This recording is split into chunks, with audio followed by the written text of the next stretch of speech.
எருசலேமின் அலங்கமும் அதன் 12 வாசல்களும் என்கிற தலைப்பின் கீழாக கர்த்தருடைய வார்த்தைகளை 3 பகுதிகளாக இந்த நாளில் நாம் தியானிக்க இருக்கிறோம். இந்த முதல் பகுதியில அலங்கம் என்றால் என்ன, அலங்கத்திற்கு இன்னொரு பெயர் கொடுக்கப்பட்டிருக்கிறது, அது என்ன, அது மாத்திரம் இல்ல, இந்த அலங்கமும் அதில் இணைக்கப்பட்டிருக்கிற 12 வாசல்களும் எப்படிப்பட்ட ஆவிக்குரிய வெளிச்சத்தை தருகிறது என்பதை உங்களோடு கூட நான் பகிர்ந்து கொள்ள இருக்கிறேன். கர்த்தருடைய பரிசுத்த நாமம் மகிமைப்படுவதாக. இந்த அலங்கத்தையும் 12 வாசல்களையும் சீரமைக்கிற பணிக்காக தேவன் தெரிந்து கொண்ட பாத்திரம்தான் நெகேமியா. நெகேமியாவின் புஸ்தகத்தை நாம் பார்க்கும்போது நெகேமியாவை தேவன் எவ்விதமாய் பயன்படுத்தினார், விசேஷமாய் அலங்கத்தையும், இடிக்கப்பட்டு கிடந்த அலங்கத்தையும், சுட்டரிக்கப்பட்டு கிடந்த 12 வாசல்களையும் அவன் எவ்விதமாய் கட்டி எழுப்பினான் என்பதை நாம் பார்க்க முடியும். பிரியமானவர்களே, இந்த நெகேமியா தனி மனிதனாய் மாத்திரமல்ல, இந்த நெகேமியாவோடு சில மனிதர்கள் சேர்ந்து கொண்டார்கள். ஆகவேதான் இடிக்கப்பட்ட அலங்கத்தையும் சுட்டரிக்கப்பட்டு கடந்த 12 வாசல்களையும் பழுது பார்த்து கட்டி எழுப்ப முடிந்தது. இதை தேவ பிள்ளைகள் கவனத்தில் கொள்ள வேண்டும். சரி, எப்படி அந்த மனிதன் கட்டி எழுப்ப முடிந்தது என்று சொன்னால், முதலாவது நெகேமியாவிடத்தில் இந்த செய்தி அறிவிக்கப்பட்டது. நெகேமியாவின் புஸ்தகம் 1வது அதிகாரம் 2ஆம் வசனத்திலிருந்து நாம் பார்க்கும்போது நெகேமியாவுக்கு இந்த செய்தி அறிவிக்கப்படுகிறது. எருசலேமில் இருந்த சில யூதர்கள் வந்து இடிக்கப்பட்ட அலங்கத்தை குறித்தும் சொட்டரிக்கப்பட்ட வாசல்களை குறித்த செய்தியை நெகேமியாவுக்கு அறிவித்த போது, நெகேமியா தன்னுடைய சுயத்திலே பிரயத்தனப்படாமல், சுய முயற்சிக்கு இடம் கொடாமல், சுய யோசனைகளுக்கு இடம் கொடுத்து மாம்சிகத்தை சார்ந்து கொள்ளாமல் அந்த காரியத்தை கர்த்தரிடத்தில் கொண்டு வருகிற ஒரு அற்புதமான காட்சியை நாம் பார்க்க முடியும். ஆகவேதான் 4ஆம் வசனத்துல பார்க்கிறோம், இந்த வார்த்தைகளை கேட்ட பொழுது நான் உட்கார்ந்து அழுது சில நாளாய் துக்கித்து உபவாசித்து மன்றாடி பரலோகத்தின் தேவனை நோக்கி என்று சொல்லும்போது, அலங்கத்தையும் வாசல்களையும் கட்டி எழுப்ப வேண்டுமானால் அந்த காரியங்களானது கர்த்தரிடத்தில் கொண்டு வரப்பட வேண்டும். இதான் நான் முதல்ல கவனிக்கப்படத்தக்கது. எந்த ஒரு மாம்சீக முயற்சியும் பயன் தரா, அது ஒன்றுக்கும் பிரயோஜனம் இல்லை. அப்போ ஒரு தேவ பிள்ளை அலங்கத்தையும் அலங்கத்திலே காணப்படுகிற வாசல்களையும் கட்டி எழுப்ப வேண்டுமானால் நிச்சயமாவே அந்த காரியங்கள் எல்லாம் கர்த்தரிடத்தில் கொண்டு வரப்பட வேண்டும். கர்த்தருடைய ஒத்தாசையும் கிருபை இல்லாம, அவருடைய வழிநடத்தல் இல்லாமல், அவருடைய ஜீவனுள்ள வார்த்தை இல்லாமல் உங்களாலும் என்னாலும் மேன்மையான ஆவிக்குரிய அனுபவங்களை அனுபவிக்க முடியாது. இங்கு சொல்லப்பட்டிருக்கிற அலங்கமும் அதில் உள்ள 12 வாசல்களும் எதுக்கு அடையாளம் தெரியுமா? நம்முடைய ஆவிக்குரிய ஜீவித்துக்கு அடையாளம். இங்கு சொல்லப்பட்டிருக்கிற எருசலேம் கர்த்தருடைய சபைக்கு அடையாளம் என்பதை மனதில் நிறுத்த வேண்டும். அது எப்படி சொல்றீங்க? அது கர்த்தருடைய சபைக்கு அடையாளம் என்று நீங்க வேதத்தை வாசித்து பாருங்க. எருசலேம் என்பது மகாராஜாவினுடைய நகரம் என்று சொல்லப்பட்டிருக்கிறது. நீங்க வேதத்திலே மத்திய எழுதின சுவிசேஷம் 5வது அதிகாரம் 35ஆம் வசனத்துல பார்க்கும் போதும் எருசலேமின் பேரிலும் சத்தியம் பண்ண வேண்டாம், அது யாருடைய நகரமா? மகாராஜாவினுடைய நகரம். அவர் எருசலேமில் வாசம் பண்ணுகிறார் என்று எத்தனையோ வேத வசனங்கள் நமக்கு சொல்லுகிறது. எருசலேம் பரிசுத்த நகரமாக அறியப்பட்டிருக்கிறதாக வேத வசனங்களிலே பார்க்கிறோம். வெளிப்படுத்தல் கூட எழுதப்பட்டிருக்கிறது, அது பரிசுத்த நகரம். அப்ப எப்படி நம்ம இந்த பரிசுத்த நகரமாகிய எருசலேமுக்கு ஒப்பிடப்படுகிறோம் என்று சொன்னால், புது உடன்படிக்கையின் விசுவாசிகள், புதிய ஏற்பாட்டு கால தேவ பிள்ளைகள், கர்த்தராகிய இயேசு கிறிஸ்துவின் விலையேறப்பெற்ற இரத்தத்தினால் கழுவப்பட்ட அத்தனை பேருமே பரிசுத்த நகரமாகிய எருசலேமுக்கு ஒப்பிடப்படுகிறார்கள். இதை இன்னொரு வசனத்துல நான் உங்களுக்கு விளக்க வாஞ்சிக்கிறேன். எபேசியர் 2வது அதிகாரத்துக்கு வரும்போது, எபேசியர் 2வது அதிகாரத்துல இனி நீங்கள் அந்நியரும் சத்துருக்களுமா இல்லை என்கிற சத்தியத்தை வெளிப்படுத்துகிறார். எபேசியர் 2வது அதிகாரம் 19ஆம் வசனத்துல பார்க்கிறோம், நீங்கள் இனி அந்நியரும் பரதேசிகளும் இராமல் பரிசுத்தவான்களுடைய ஒரே நகரத்தாரும் தேவனுடைய வீட்டாருமாய் இருந்து என்னங்க சொல்லப்பட்டிருக்கிறது. அப்ப கர்த்தருடைய சபை, கர்த்தராகிய இயேசு கிறிஸ்துவின் இரத்தத்தினாலே கழுவப்பட்ட சபை ஒரே நகரத்தார் அப்படி சொல்லி அழைக்கப்பட்டிருக்கிறது. அதுதான் நீங்க வேதத்துல பார்க்கும்போது அந்த நகரத்தார் யார்? எருசலேம் நகரத்தார். எருசலேம் என்றால் அக்காலத்துல எருசலேமில் தான் கர்த்தருடைய வாசஸ்தலம் காணப்பட்டிருந்தது. இன்னைக்கு கர்த்தருடைய வாசஸ்தலம் எங்கே காணப்படுது? நல்லா கவனிக்கணும். கர்த்தருடைய வாசஸ்தலம் எங்கே காணப்படுகிறது? நமக்குள்ளே காணப்படுகிறது. கர்த்தருடைய உடன்படிக்கை பெட்டியாக இருக்கட்டும், பலிபீடமாக இருக்கட்டும், பலிகளை குறித்த அத்தனை பிரமாணங்களை குறித்த முறைமைகளாக இருக்கட்டும், எல்லாமே இந்த சரீரமாகிய சபையில இருக்கிறது என்பதை மறக்க கூடாது. ஆகவே எருசலேம் நகரம் என்பது கர்த்தருடைய சபையை குறிக்கிறது. ஏன்னா எருசலேமிலே கர்த்தர் உலாவுகிறார். எருசலேமை தமக்கு சொந்த வாசஸ்தலமாய் கர்த்தர் ஏற்படுத்தினார் என்று சொல்லும் போதெல்லாம் 1 கொரிந்தியர் 3வது அதிகாரம் 16, 17 மற்றும் 1 கொரிந்தியர் 6வது அதிகாரம் 19, இன்னும் கூடுதலாக 2 கொரிந்தியர் 6வது அதிகாரம் 16வது வசனம் ஆகிய வசனங்கள் எல்லாம் பார்க்கும்போது நீங்களும் நானுமே தேவனுடைய வாசஸ்தலமாய் இருக்கிறோம், தேவனுடைய ஆலயமாய் இருக்கிறோம் என்று பார்க்கிறோம். அக்காலத்தில் எருசலேமிலே தேவனுடைய வாசஸ்தலம், தேவனுடைய ஆலயம் இருந்தது. இன்னைக்கு நீங்களும் நானும் தான், அன்னைக்கு எருசலேம் தேவனுடைய ஆலயத்தை பெற்றிருந்தது.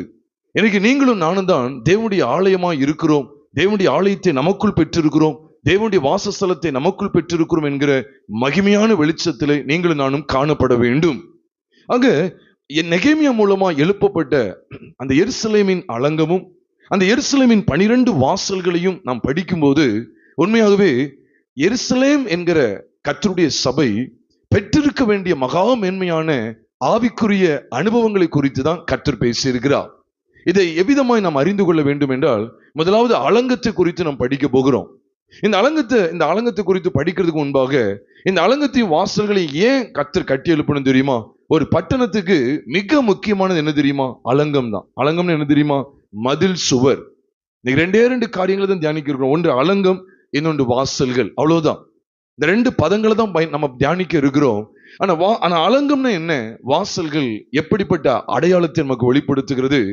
வாசல்கள் 12 வாசல்கள் மூலமா தேவன் விலையேற பெற்ற அனுபவங்களை நமக்கு கற்றுக் கொடுக்க இருக்கிறார். இப்ப எதுக்காக நெகேமியா கட்டி எழுப்பணும் தெரியுமா? 2 காரியத்துக்காக. ஒன்று என்ன தெரியுமா? நம்ம ஜனங்களுடைய, கர்த்தருடைய ஜனத்தினுடைய நிந்தை நீக்கப்பட வேண்டும். இஸ்ரவேல் ஜனத்தினுடைய நிந்தை நீக்கப்பட வேண்டும். 2வது, தேவனுக்கு மகிமை உண்டாக வேண்டும். இஸ்ரவேலுடைய நிந்தை நீக்கப்படுகிறதின் மூலமாய் தேவனுக்கு மகிமை உண்டாகும்படிக்கு தேவன் நமக்கு இப்படிப்பட்ட ஒரு வெளிச்சத்தை காட்டி கொடுக்கிறார். ஆகவேதான் நெகேமியாவின் புஸ்தகத்தின் 1வது அதிகாரத்துல நாம் பார்க்கும்போது 1வது அதிகாரம் 3ஆம் வசனத்துல நிந்தையை ஜனங்கள் அனுபவித்தார்களாம். 2வது அதிகாரத்துல 17ஆம் வசனத்திலையும் பார்க்கிறோம், இனி நிந்தைக்கு உள்ளே சபை காணப்படக்கூடாது. அதே போலதான் 4வது அதிகாரம் 4ஆம் வசனத்தை பார்க்கும் போதும் அவர்கள் நிந்திக்கிறார்கள் அப்படிங்கிற இந்த செய்தி எல்லாம் சொல்லப்படுகிறது. எதற்காக தேவன் இந்த அலங்கத்தையும், இடிக்கப்பட்ட அலங்கத்தையும், அதில் உள்ள 12 வாசல்களையும் கட்டி எழுப்ப சித்தம் கொண்டார் என்று சொன்னால், ஜனத்தின் நிந்தையை நீக்க வேண்டும். இதை முதல்ல நான் கவனித்துல கொள்ள வேண்டும். ஏன் அப்படின்னு சொன்னா, ஆண்டவர் விருதாவாக தம்முடைய வேலையை செய்கிறது இல்லை. ஆண்டவர் செய்கிற எல்லாவற்றுக்கும் ஒரு நோக்கம் உண்டு பிரியமானவர்களே. எதுக்காக இந்த காரியத்தை செய்கிறார் அப்படின்னு சொன்னா, ஜனத்தினுடைய நிந்தையை நீக்கணும். ஆதி காலத்திலிருந்து இன்னைக்கு வரைக்கும் ஜனத்தின் மேல ஒரு நிந்தை இருந்துகிட்டே இருக்கு. என்ன நிந்தை தெரியுமா? சாட்சியற்ற வாழ்க்கை நிமித்தமா ஏற்படுகிற நிந்தை. புறஜாதிகள் என்ன செய்றாங்க? இன்னைக்கு தேவ பிள்ளைகள் என்ன செய்றாங்க? இன்னைக்கும் குற்றம் பார்க்கிறார்கள். புறஜாதிகள் இன்னைக்கு தேவ பிள்ளைகளை அடையாளம் காண்கிறார்கள். அவருடைய சாட்சியற்ற வாழ்க்கையை பார்க்கிறார்கள். அது நிமித்தமா ஏற்படுகிற நிந்தை, நீங்க நல்லா கவனத்துல கொள்ளணும். இன்னைக்கு அலங்கமும் இந்த வாசல்களும் கட்டி எழுப்பப்பட வேண்டிய அவசியத்தை நெகேமியா ஏன் உணர்ந்தார் தெரியுமா? அதை விளங்கிக் கொள்ளுங்கள். அன்னைக்கு ஜனத்தின் மேல நிந்தை இருந்தது. அதான் சில வசனங்கள்ல பார்க்கிறோம். நெகேமியா 1:3, நெகேமியா 4வது அதிகாரம் 4ஆம் வசனம், நெகேமியா 2வது அதிகாரம் 17ஆம் வசனம் ஆகிய வசனங்களை பார்க்கும்போது ஜனத்தின் மேல நிந்தை இருந்தது. கவனத்தில் கொள்ளுங்க, ஜனத்தின் மேல நிந்தை இருந்தது. அப்போ இன்னைக்கும் புறஜாதிகள் நம்மை பார்க்கிறார்கள். புறஜாதிகள் நம்மளை குற்றப்படுத்துகிற விஷயத்துல நம்ம கவனம் உள்ளவங்களா இருக்கணும். இவங்களாம் வேதத்தை தூக்கிட்டு போறாங்க, ஆனா பேச்சுல பொய் இருக்கிறது, சாட்சியற்ற வாழ்க்கை வாழ்கிறார்கள் என்று சொல்லி நம்ம நிந்திக்கும்படிக்கு நாம் நடக்கக்கூடாது. அதான் தேவனுடைய நாமம் உங்கள் மூலமாய் புறஜாதிகளிடத்தில் தூஷிக்கப்படுகிறது என்று வேதத்தில் எழுதப்பட்டிருக்கிறது. அப்ப இந்த நிந்திக்கப்படுதல், தூஷிக்கப்படுகிற காரியம், அப்போ தேவனுடைய சபை ஒரு இடத்துல கூட என்ன செய்யக்கூடாது? நிந்திக்கப்பட்டு விடக்கூடாது. இவங்க எல்லாம் ஜெபம் பண்றாங்க, பைபிள் வாசிக்கிறாங்க, சபைக்கு போற சொல்றாங்க, ஆனா இவங்க இடத்துல பரிசுத்தம் இல்லை, இவங்க இடத்துல உண்மை இல்லை, இவங்க இடத்துல ஒழுக்கம் இல்லை, பரிசுத்தம் இல்லை என்று நம்மை புறஜாதிகள் நிந்தித்து விடக்கூடாது. ஆகவேதான் பிரியமானவர்களே, மிகவும் ஜாக்கிரதையாய், கவனமாய், பரிசுத்தமாய் இந்த பூமியிலே வாழ வேண்டும். அதற்காக தான் அலங்கத்தை எடுப்பிக்கிறதும் 12 வாசல்களை பழுது பார்த்து கட்டுகிற மகா மேன்மையான அனுபவங்களை தேவன் தமது சபைக்கு கொடுக்கிறார். காரணம் என்ன? நிந்தையிலிருந்து நீக்கப்பட வேண்டும். நிந்தனைக்கு இடம் கொடுக்க கூடாது. அதனாலதான் பாருங்க, இஸ்ரேல் ஜனங்களுடைய நிந்தையை, எகிப்தின் நிந்தையை உங்கள் மேல் இராதபடிக்கு புரட்டி போட்டேன் அப்படின்னு சொல்லி ஆண்டவர் கில்கால் என்கிற ஒரு இடத்திலே வெளிப்படுத்துகிறதை நீங்கள் நானும் யோசுவாவின் புஸ்தகம் 5வது அதிகாரத்தில் வாசிக்க முடியும். ஆக நிந்தையை ஆண்டவர் அகற்ற வேண்டும், நிந்தையை நீக்கி போட வேண்டும் என்று தேவன் விரும்புகிறார். கர்த்தருடைய பரிசுத்த நாமம் மகிமைப்படுவதாக. அப்ப புறஜாதிகள் நிந்திக்கிறார்கள், புறஜாதிகளுடைய நிந்தையை புரட்டி போடும்படிக்கு எப்படிப்பட்ட வேலைகளை தேவன் ஏற்படுத்துகிறார்? அலங்கத்தை கட்டுகிறதும் 12 வாசல்களை கட்டி எழுப்புகிற அருமையான பணிகளை தேவன் வெளிப்படுத்துகிறார். அப்போ தேவன் இந்த வெளிச்சத்தை காண்பிக்கிறதுடைய முகாந்திரமே என்ன தெரியுமா? கர்த்தருடைய சபையின் மேல இருக்கிற புறஜாதிகளின் நிந்தையை அவர் நீக்கி போட வேண்டும், புறஜாதியரின் நிந்தையை அவர் அகற்ற வேண்டும். இந்த வெளிச்சத்துக்குள்ளே நீங்களும் நானும் கட்டாயம் வர வேண்டும் பெரியமானவர்களே. அதுதான் தேவனுக்கு மகிமையாய் காணப்படுகிறது, அதுதான் தேவனுக்கு மகிமையாய் காணப்படுகிறது. சரி, அலங்கத்தை குறித்த விஷயத்துல நாம் படிக்கக்கூடிய விலையேறப்பட்ட சத்தியம் என்ன? அலங்கத்தை கொஞ்சம் படிப்போம். இந்த அலங்கம் என்று சொல்லும் போது உண்மையிலே எருசலேம் மட்டும் இல்ல, இன்னைக்கு பொதுவா ஒரு பட்டணம் என்று எடுத்துக்கொண்டால் அதுக்கு ஒரு அலங்கம் இருக்கும். அலங்கம் என்ன தெரியுமா? ஒரு மதில் சுவர். அலங்கம் என்று சொன்னால் பாதுகாப்பதற்காக, ஒரு பட்டணத்தினுடைய பாதுகாப்புக்காக அதை சுற்றிலும் எழுப்பப்படுகிற ஒரு உயர்ந்த ரகலமான ஒரு உறுதியான மதில் சுவருக்கு பெயர் தான் அலங்கம். எருசலேமுக்கு கிட்டத்தட்ட உயரமான ஒரு அலங்கம் இருந்தது. கிட்டத்தட்ட 20 to 24 அடி வரைக்கும் சொல்லலாம். அவ்வளவு அகலம் கொண்ட ஒரு மதில், ஒரு அலங்கம் இருந்தது. மதில் என்றால் அலங்கம் என்றால் வால் அப்படின்னு சொல்ல முடியும். வால், மதில் என்று சொல்லப்படுகிறது. இப்ப இந்த மதில் எதுக்கு அடையாளமாய் காண்பிக்கப்படுது என்று சொன்னால், பிரியமானவர்களே, ஏசாயாவின் புஸ்தகம் 26வது அதிகாரம் முதல் 2 வசனங்களையும் ஏசாயா 60வது அதிகாரம் 18ஆம் வசனத்தை நாம் கவனத்தில் கொள்ளும் போது இந்த 3 வசனங்களின் அடிப்படையில் நாம் பார்க்கிறோம், மதில் என்பது இரட்சிப்பை வெளிப்படுத்துகிறது. கூட பார்க்கலாம். ஏசாயாவின் புஸ்தகம் 26வது அதிகாரம் முதல் 2 வசனங்களை நோக்குவோமேயானால், இரட்சிப்பையே அதற்கு மதிலும் என்று ஆண்டவர் சொல்றார். பலனான நகரம் நமக்கு உண்டு என்று அங்கு எழுதப்பட்டிருக்கிறது. அவர் இரட்சிப்பையே அதற்கு மதிலா ஏற்படுத்துகிறாராம். இரட்சிப்பையே அதற்கு மதிலா ஏற்படுத்துகிறார். அதை தொடர்ந்து வாசல்களை குறித்து பேசுகிறார். அப்ப அலங்கமும் வாசல்களும் இது எருசலேம் நகரமாகிய அந்த பலனான நகரத்திற்கு முக்கியமானது. ஆக பிரியமானவர்களே, எது நல்ல கவனிங்க, அலங்கம் என்பது எதை குறிக்கி? இரட்சிப்பை குறிக்கிறது, மீட்பு, விடுதலை. இப்போ இதே ஏசாயா 60வது அதிகாரம் 18ஆம் வசனத்துக்கு வரும்போது இங்கேயும் வேதம் என்ன சொல்லுது பாருங்க. 60:18 உன் மதில்களை இரட்சிப்பென்றும் உன் வாசல்களை துதி என்றும் சொல்லுவாய் என்று அங்கு எழுதப்பட்டிருக்கிறது. அப்போ மதில்களை அவர் என்ன செய்யறாரு? இரட்சிப்பாய் வெளிப்படுத்துகிறார். மதில்கள் என்னது? இரட்சிப்பு. அப்ப இரட்சிப்பு, அப்போ கர்த்தர் நமக்கு கொடுக்கிற விடுதலை. முதல்ல அலங்கம் இல்லைன்னா இது கிடையாது. அலங்கமே இல்லைன்னா வாசலை வைக்க முடியுமா? நிலையே போடாம எங்க வாசலை வைக்கிறது? நிலை ஏற்படுத்தணுமே. சுவரையே கட்டாம நில வைக்க முடியுமா? முடியாது. அப்ப அலங்கம், அந்த மதில், அந்த வால், அந்த சுவரையே எழுப்பாம வாசல்ல வைக்க முடியுமா? ஒரு வீட்டை எடுத்துக்கங்களேன், ஒரு காம்பவுண்டு சுவர் அல்லது ஒரு வீட்டை சுற்றிலும் ஒரு சுவரை எழுப்பாம வாசல் வைக்க முடியுமா? முடியவே முடியாது. முதல்ல நம்ம கவனத்தில் கொள்ள வேண்டியது என்ன? அலங்கம். 2வது தான் வாசல்கள். அப்ப அலங்கம் மிக மிக முக்கியமான. ஏன்னா சத்துருக்கள் அன்றைக்கு சில பட்டணங்கள் மேல படையெடுத்து வந்து அதனுடைய பட்டணத்தினுடைய மதிலை என்ன செய்வாங்க? மதிலை சுற்றிலும் கொத்தளங்களை போடுவது வழக்கம். பொதுவா ஒரு பட்டணத்தை பிடிக்கணும்னு வச்சுக்கோங்களேன், உடனே ஜனங்களை நேரடியாக சந்திக்க முடியாது. முதல்ல அவங்க எதை சந்திப்பாங்க தெரியுமா? பட்டணத்தின் ஜனங்களை சந்திக்கிறதுக்கு முன்பாக பட்டணத்தினுடைய மதிலை தான் முதல்ல சந்திப்பாங்க. அதனால முதல்ல நினைச்சுவாங்க தெரியுமா? அந்த அலங்கத்தை சுற்றிலும் அவங்க ஒரு கொத்தளங்களை எழுப்புவாங்க, அவங்க ஒரு பெரிய மதில் சுவரை எழுப்புவாங்க. அதுக்கப்புறம் அவங்க வெளியே வந்தாலுமே இவங்கள்ட்ட மாட்டிக்கிடுவாங்க அப்படிங்கிற ஒரு அமைப்பு உண்டு. ஆக பிரியமானவர்களே, அலங்கம் மிக மிக முக்கியமானது. அப்ப இந்த அலங்கம் எதற்காக கட்டப்படுது சொன்னா, சத்துருக்களின் நின்று நீங்களும் நானும் பாதுகாக்கப்பட, சத்துருக்களுக்கு நாம் விளக்கப்பட, சத்துருக்களின் ஆதிக்கத்துக்கு நீங்களும் நானும் விளக்கப்பட, சத்துருக்கள் நம்மேல் ஜெயம் கொள்ளாதபடி, சத்துருக்கள் நம்மை சேதப்படுத்தாதபடி நமக்கு ஒரு அலங்கம் தேவை. அதுதான் ரட்சிப்பு. அப்ப யார பொல்லாங்கன் தொடான் என்று வேதம் சொல்ல. அக்காலத்துல சத்துருக்கள் நினைச்சுவாங்க, ஜனங்களை தொடணும்னா இந்த அலங்கத்தை மீறிதான் நினைச்சு முடியும் உள்ள வர முடியும். அலங்கத்தை உடைச்சாதான் நினைச்சு உள்ள வர முடியும். நமக்கு கூட தெரியும், எரிகோ பட்டணத்தின் ஜனங்களை சந்திக்கணும்னா முதல்ல எரிகோவோட எதை சந்திக்கணும்? மதில சந்திக்கணும். எரிகோவின் மதில உடைச்சாதான் யாரை உடைக்க முடியும்? ஜனங்களை உடைக்க முடியும். எருசலேமின் அலங்கத்தை குறித்து தேவன் பேசுகிறார் என்று சொன்னால் அது ரட்சிப்பு. அதனாலதான் மறுபடியும் பிறந்தவன், தேவனால் பிறந்தவனை பொல்லாங்கன் தொடான் என்று வேதத்துல வாசிக்கிறோம். அப்படிதான் வேதத்துல சொல்லப்பட்டிருக்கிறது 1 யோவான் 5வது அதிகாரத்துல. அப்போ தேவனால் பிறந்தவனை பொல்லாங்கன் தொடான். அப்ப தேவனால் பிறந்தவன் யார்? ரட்சிக்கப்பட்டவன். தன் சொந்த பாவங்களுக்காக மனஸ்தாபப்பட்டு தான் பாவி என்கிற மனநிலையிலே கர்த்தராகிய இயேசு கிறிஸ்து தன்னுடைய சொந்த பாவங்களுக்காக, தன்னுடைய சொந்த பாவங்கள், தான் செய்த எல்லா பாவங்களுக்காக ஒரு பாவம் செய்யாத இயேசு கிறிஸ்து கல்வாரி சிலுவையில ரத்தம் சிந்தி ஜீவனை கொடுத்தாருங்கிறத விசுவாசித்து அப்படி வெளியேற பெற்ற ரத்தத்தினால நான் கழுவப்படுகிறேன் என்கிற அந்த நிச்சயத்துக்குள் வருகிற அத்தனை பேரும் ரட்சிக்கப்படுகிறார்கள். இயேசு கிறிஸ்துவின் ரத்தத்தினாலே கழுவப்பட்டு விட்டேங்கிற நிச்சயத்துக்குள் வருகிற யாவரும் ரட்சிப்பை பெற்றிருக்கிறார்கள். பிரியமானவர்களே, இவ்விதமாய் ரட்சிப்பை கண்டடைந்த ஜனம் மதில் எழுப்பப்பட்ட பட்டணம் போல் இருக்கிறது. மதில் உள்ள பட்டணம் போல் இருக்கிறது என்பதை மறக்க கூடாது.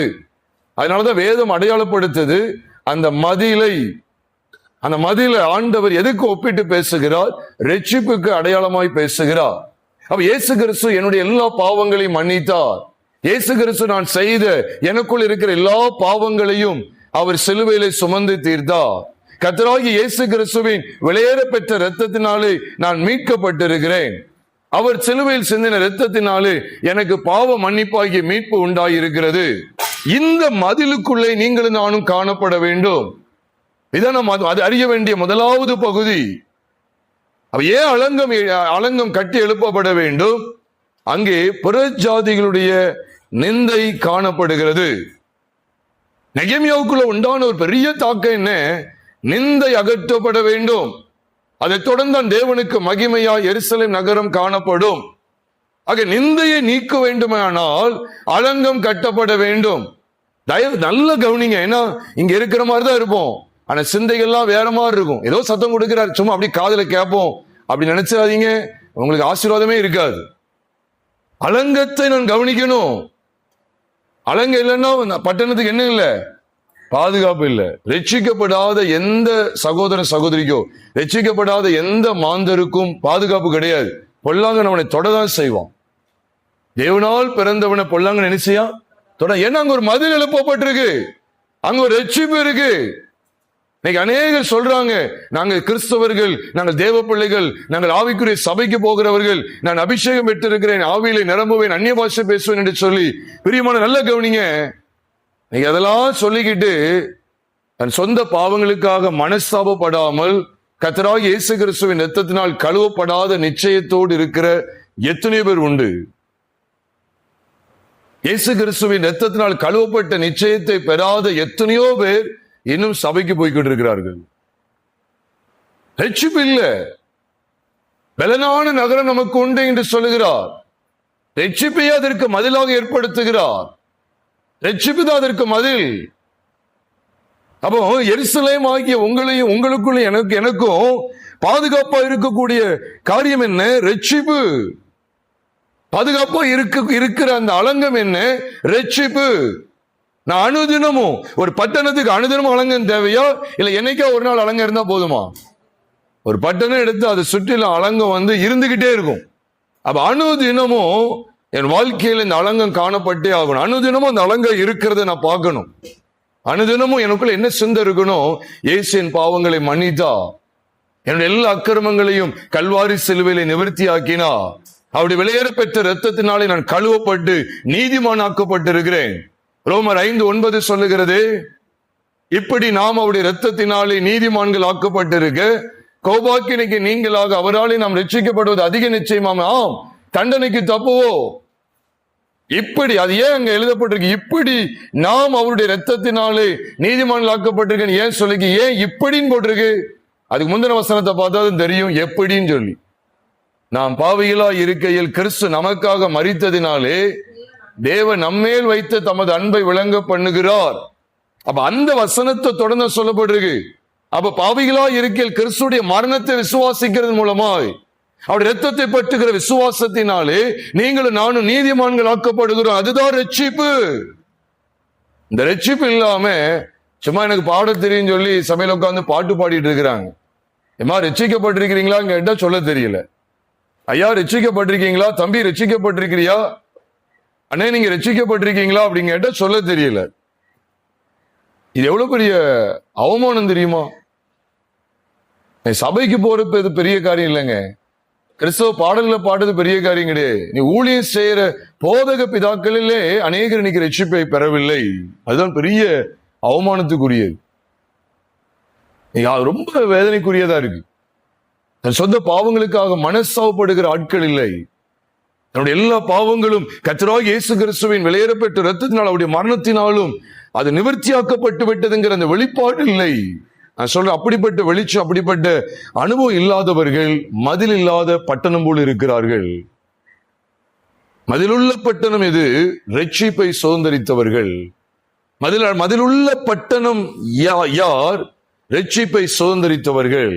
கர்த்தராகிய இயேசு கிறிஸ்துவின் இரத்தத்தை மரணத்தை உயிர்த்தெழுதலையும் பற்றுகிற விசுவாசத்தினாலே தங்களுடைய ஒவ்வொரு பாவத்தன்மை கொண்ட பழைய மனுஷனாகிய ஆதாமையும் அவருடைய ஒட்டுமொத்த செய்கைகளையும் கிறிஸ்து இயேசுவின் மரணத்தையுடைய விலையேறப்பெற்ற இரத்தத்தையும் பற்றுகிற விசுவாசத்தினாலே களைந்து போட்டு கிறிஸ்துவே எனக்கு கொடுக்கப்பட்டிருக்கிறார், கிறிஸ்துவே எனக்குள் தரிப்பிக்கப்பட்டிருக்கிறார்ங்கிற அந்த மகா மென்மையான இடத்தை அவருடைய விலையேறப்பெற்ற உயிர்த்தெழுதலையும் பற்றிய வெளிச்சத்திலே விசுவாசத்திலே அனுபவிக்கிறவர்கள் பட்டணம் உள்ள எருசலேம் நகரத்தார். இரண்டாவது நாம் கவனிக்க வேண்டிய வெளியேறப்பட்ட காரியங்கள் என்ன? அதற்கு வாசல்கள் தேவை. என்னதான் அரண் எழுப்பப்பட்டிருந்தாலும், என்னதான் மதில் எழுப்பப்பட்டிருந்தாலும் கேப் விட்டு வச்சிருந்தா எப்படி இருக்கும்? சில வீடுகளை பாருங்க, வீடு கட்டியிருப்பாங்க, நிலையும் வச்சிருப்பாங்க, ஆனா என்ன செய்யாது, அதுக்கு ப்ராப்பரா வாசல் வச்சு என்ன செய்ய மாட்டாங்க, ப்ராப்பரா வாசல் வச்சு கதவு போட்டிருக்க மாட்டாங்க. அப்படின்னாலும் டேஞ்சர் தான். அதனாலதான் இந்த அலங்கமும் வாசல்களையும் நான் நாளில் அதிகமாக தியானிக்க இருக்கிறோம். இந்த முதல் செஷன்ல நான் ஒரு 4 வாசல்கள் குறித்து சொல்ல இருக்கிறேன். 2வது செஷன்ல ஒரு 4 வாசல்கள், 3வது செஷன்லயும் 4 வாசல்களை சொல்லி நான் முடிக்க போறோம். அவ்வளவுதான். மொத்தம் 12 வாசல்களை தியானிக்க போகிறோம். அலங்கத்து குறித்து இப்பொழுது தியானித்தோம். இந்த அலங்கத்தோடு ஒட்டி இருக்கிறது தான் வாசல். அலங்கத்தையும் வாசல் என்ன செய்ய முடியாது, பிரிக்க முடியாது. Every gate is attach to the wall அப்படி சொல்லுகிற அளவுக்கு எல்லா கதவுமே எல்லா வாசலுமே அலங்கத்தோடு என்ன செய்து ஒட்டி இருக்கிறது. அது என்ன 12 வாசல்கள். இந்த 12 வாசல்கள் சொல்லும் போது நான் ஒரு சில சொல்றேன், 12 வாசல் உங்களோடு பகிர்ந்து கொள்றேன். அதுக்கப்புறம் நம்ம கிரமமா படிக்க இருக்கிறோம்.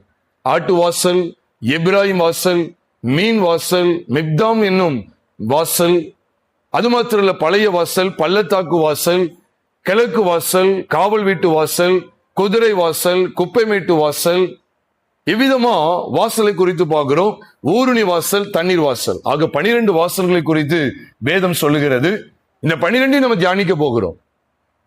ஒன்றன் பின் ஒன்றாக அடுத்தடுத்து தியானிக்க இருக்கிறோம். ஆனா நம்ம கவனத்தில் கொள்ள வேண்டிய வெளியேறப்பெற்ற காரியம் என்ன?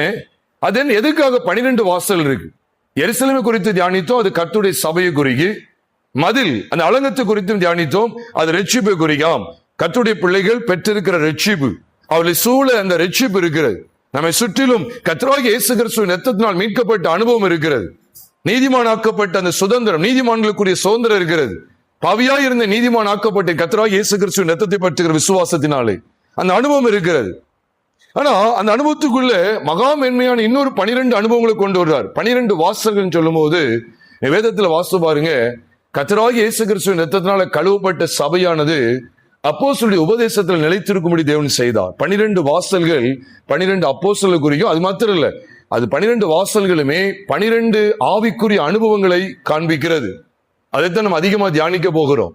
அதுக்கு எதற்கு திருஷ்டாந்தமா, எதுக்கு முன்னிழலா தேவன் இந்த 12 வாசல்களை காண்பிக்கிறார் என்று சொன்னால், ஆதிகால அப்போஸ்தலருக்கு முன்னடையாளமாய் வைக்கிறார். நீங்க நல்ல கவனித்து பாருங்க, நல்ல கவனிங்க. அதாவது எபேசியர் 2வது அதிகாரம் 19, 20 ஆகிய 2 வசனங்களை கவனிச்சு பாத்தீங்கன்னா, 19ஆம் வசனத்துல என்ன போட்டிருக்கு? நீங்கள் இனி அந்நியரும் பரதேசிகளுமாய் இராமல் தேவனுடைய ஒரே நகரத்தார். இருக்குதா இல்லையா? ஒரே நகரத்தான் போட்டிருக்கா இல்லையா? அப்ப நகரத்தை குறித்து பேசுற, பட்டணத்தை குறித்து பேசுகிறா. அதை தொடர்ந்து அடுத்த வசனத்துல பாத்தீங்கன்னா, அப்போஸ்தலர்கள் தீர்க்கதரிசிகள் என்பவர்களுடைய அஸ்திபாரத்தின் மேல் கட்டப்பட்டு வருகிறீர்கள், அதற்கு இயேசு கிறிஸ்து தாமே மூளைக்கல்லா இருக்கிறார் என்று சொல்லுகிறார். அப்ப காரியம் உங்களுக்கு விளங்குதா? உங்களுக்கு காரியம் உங்களுக்கு புரியுதா? அப்போ ஒரே நகரத்தை குறித்து பேசிட்டு இப்ப யாரை கொண்டுதான் கர்த்தர் உங்களை கட்டி எழுப்புறான்னு சொன்னா பாருங்க. அப்ப நகரம் அது அந்த 12 வாசல்களை பெற்றிருக்கிறத வெளிப்படுத்துகிறார். அப்ப இது எதை குறிக்கி? நகரம், அதை தொடர்ந்து அப்போஸ்தலர்கள். அன்னைக்கு 12 அப்போஸ்தலர்களை தேவன் தெரிந்து கொண்டார். அதனாலதான் ஆதி திருச்சபை, ரட்சிக்கப்பட்ட சபை, ரட்சிக்கப்பட்ட அந்த 3000 அல்லது 3120 பேர் என்ன செய்யறாங்க? அப்போஸ்தலருடைய உபதேசத்திலும், அவர்கள் எல்லாரும் அப்போஸ்தலருடைய உபதேசத்திலும், அந்யோன்யத்திலும், அப்பமிட்குதலிலும், ஜெபம் பண்ணுதலிலும் உறுதியாய் தரித்திருந்தார்கள் என்று சொல்லி நீங்களும் நானும் அப்போஸ்தலர் 2வது அதிகாரம் 42வது வசனத்துல வாசிக்கிறோம். அப்போ எந்த உபதேசத்துல நிலைச்சிருந்தாங்க? அப்போஸ்தலருடைய உபதேசத்துல நிலைச்சிருந்தாங்க. அப்போ இந்த அலங்கமும் எதுலதான் நிலைச்சிருக்கு? அலங்கத்தோடு எதுவும் காணப்படுகிறது? 12 வாசல்களும் காணப்படுகிறது.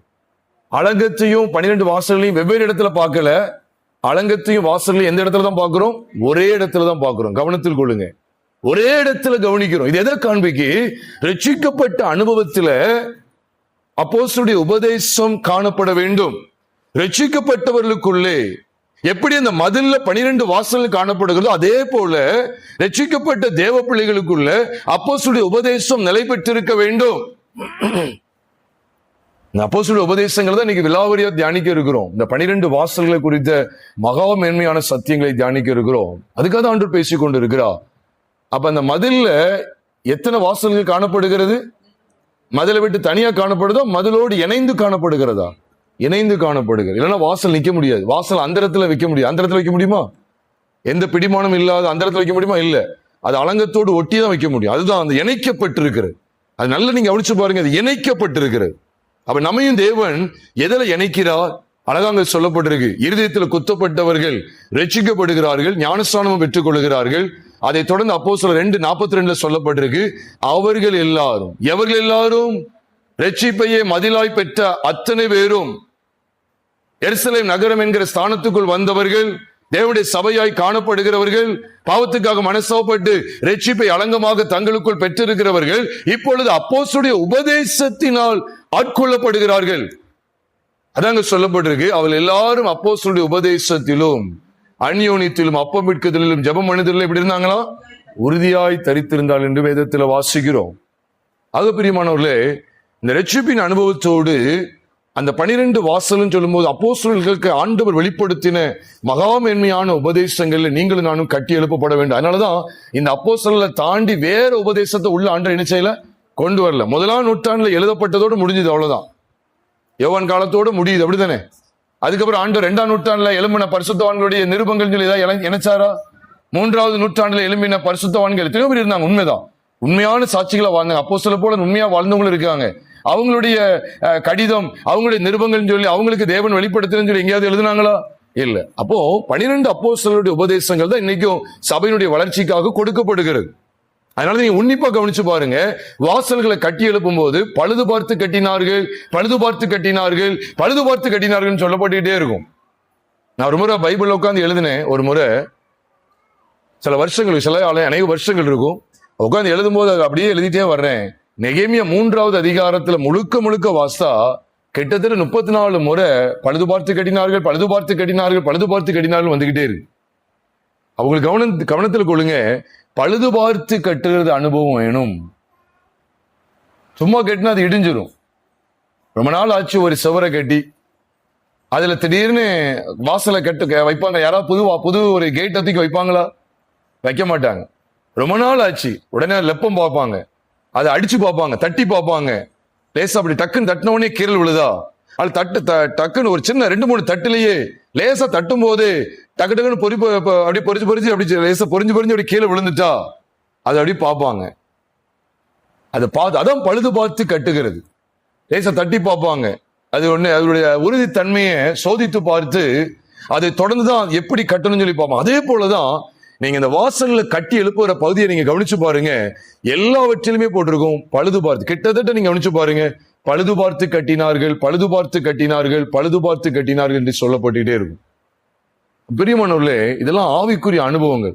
இல்ல விசேஷமா பழுது பார்த்து கட்டினான்னு இல்ல, கட்டினார்கள் தான் விசேஷமா இருக்கும். ஏன் சொல்றேன் அப்படின்னா, இது எல்லாம் ஐக்கியமா இணைந்து சபையை கட்டி எழுப்புகிற பணி. இங்க ஏதோ ஒரே ஒரு மனிதன், இங்க செல்வகுமார் அப்படிங்கிற ஒரு மனிதன் மூலமாய் மாத்திரம் அல்ல, இன்னும் ஒரு சிலர் இணைந்து தேவ பிள்ளைகள், தேவனுக்குள்ளாக பிரகாசிக்கிறவர்கள், அப்படிப்பட்ட தாசர்கள் மூலமா கர்த்தர் தமது சபையை கட்டி எழுப்ப வாஞ்சிக்கிறார்.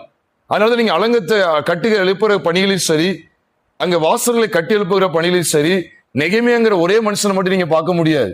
நெகேமியா தலைமை தான், அது எந்த மாற்ற கருத்தும் கிடையாது.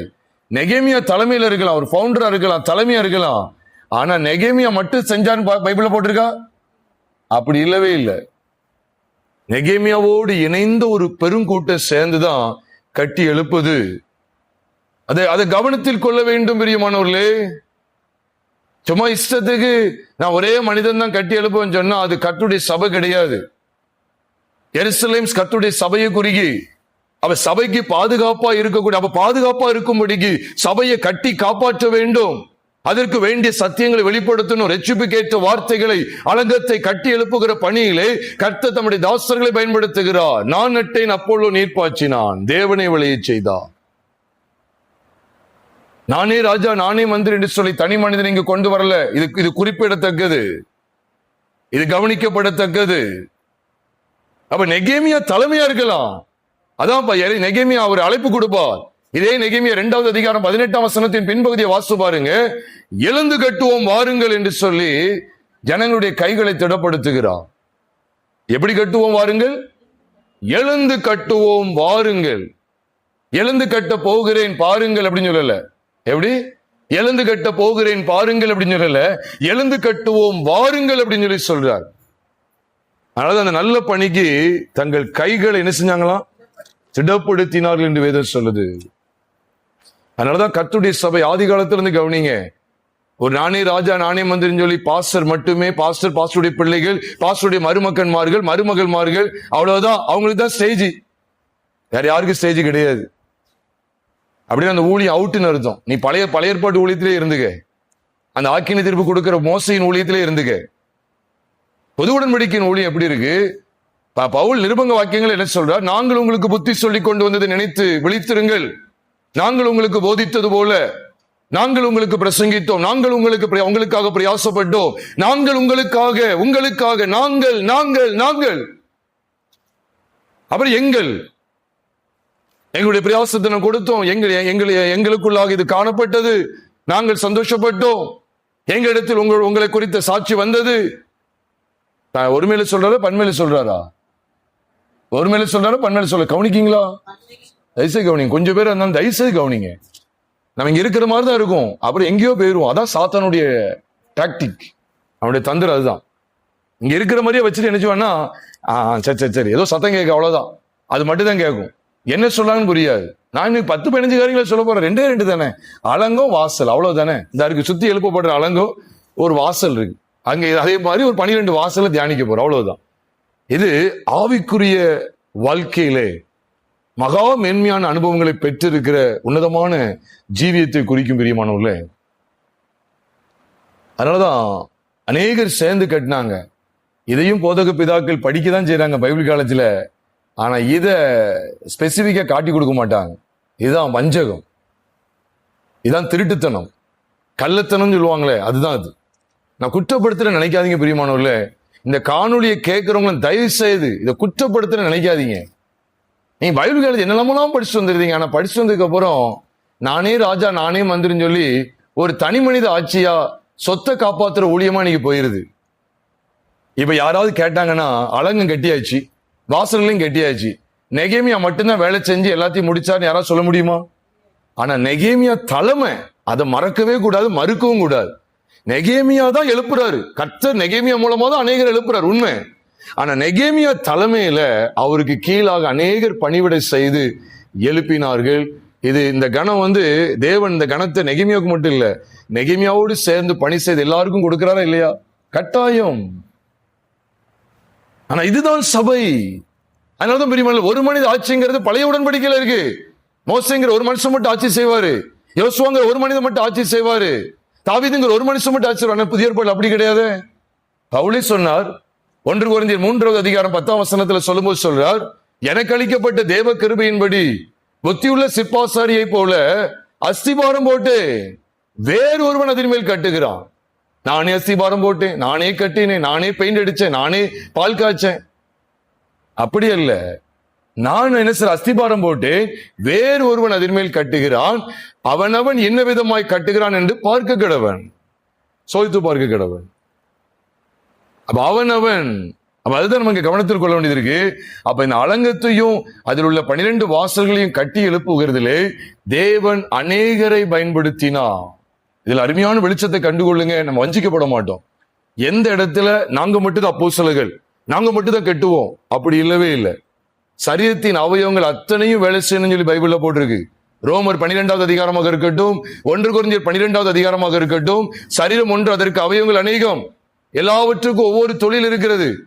ஒவ்வொன்று ஒவ்வொரு விதமாக கிரியை செய்து ஒவ்வொரு விதமான கிரியைகளை நடப்பிச்சுக்கிட்டே இருக்கு. சரீர அவயவங்கள் ஒன்றுக்கொண்டு என்ன செய்யுதுன்னா கிரியை செய்துகிட்டே இருக்கு. அதுதான் நெகேமியா நாட்கள்ல பார்க்கிறோம். நெகேமியாவோடு அநேகர் இணைக்கப்பட்டு, நெகேமியாவோடு இணைந்து, அதான் எழுந்து கட்டுவோம் வாருங்கள் அப்படின்னு சொல்லி தங்கள் கைகள் எல்லாம் கொடுத்தாங்க. இல்ல நானே ராஜா நானே மந்திரி சொல்லி நெகேமியா சொல்ல முடியுமா? சொல்றதுக்கு வழியே இல்லை. ஆனா நல்லா என்னது, நல்ல வாய்க்கு இனிப்பா நல்லா என்ன செஞ்சிருந்தாங்கன்னா அலங்கத்தை கட்டிருந்தோம். கர்த்தர் நமக்கு கொடுத்த பொறுப்பு. ஆனா ஸ்டேஜ்ல நாங்க மட்டும் தான் நிற்போம். பாஸ்டர் அம்மா, பாஸ்டருடைய பிள்ளைகள், பாஸ்டருக்கு பொம்பளை பிள்ளைகள் வச்சுக்காங்களா, மருமகன்மார்கள் இறங்கிடுவாங்க. இதுதான் இன்னைக்கு ஒரு பெரிய வேடிக்கை, வஞ்சகம், திருட்டுத்தனம். எல்லாரும் சகோதரர்களா இருக்கிறோம், சகோதர சகோதரிகள். எல்லாரையும் ஸ்டேஜ்ல கொண்டு அப்படி சொல்லல. யாரெல்லாம் தேவன் பயன்படுத்துறாரு, யாருக்கெல்லாம் அந்த கிருபையை தர்றாரோ, இப்படிப்பட்ட சகோதரர்லாம் கர்த்தர் என்ன சில சபையை கட்டுகிற பணியில வைத்திருக்கிறாரோ, யாருக்கெல்லாம் இப்படிப்பட்ட கிருபையை தந்து அதை கட்டி எழுப்புகிற பணியில வைத்திருக்காரோ, அவங்க எல்லாரும் வந்து இணைந்து கர்த்தருடைய நாமத்தை மையப்படுத்தும்படி அவருடைய சபையை கட்டி எழுப்ப அழைக்கப்பட்டிருக்கிறோம். பிரியமானவர்களே, இந்த வாசல்கள்ல 4 வாசல்களை தியானிக்கிறோம் சொன்னோமே. அந்த முதல் வாசல் என்ன தெரியுமா? ஆட்டு வாசல். நீங்க நெகேமியா 3வது அதிகாரத்தை எடுத்துக்கொண்டீங்கன்னா, அவர் ஆரம்பிக்கும் போது ஆட்டு வாசல் தான் ஆரம்பிப்பாரு. அந்த வாசல்கள் எல்லாம் கட்டி முடிக்கிற பகுதியில கடைசி வசனம் முடியும் போதும் பாத்தீங்கன்னா ஆட்டு வாசல்ங்கிற அந்த வாசல் வரும். நீங்க நெகேமியா 3வது அதிகாரம் 1ஆம் வசனத்தை பாத்தீங்கன்னா ஆட்டு வாசலை கட்டினார்கள் அப்படின்னு சொல்லி அங்க சொல்லப்பட்டிருக்கு. ஆட்டு வாசலை என்ன செஞ்சாங்க? கட்டினார்கள். நெகேமியா 3வது அதிகாரம் அதே அதிகாரம் கடைசி வசனத்தை பாருங்க.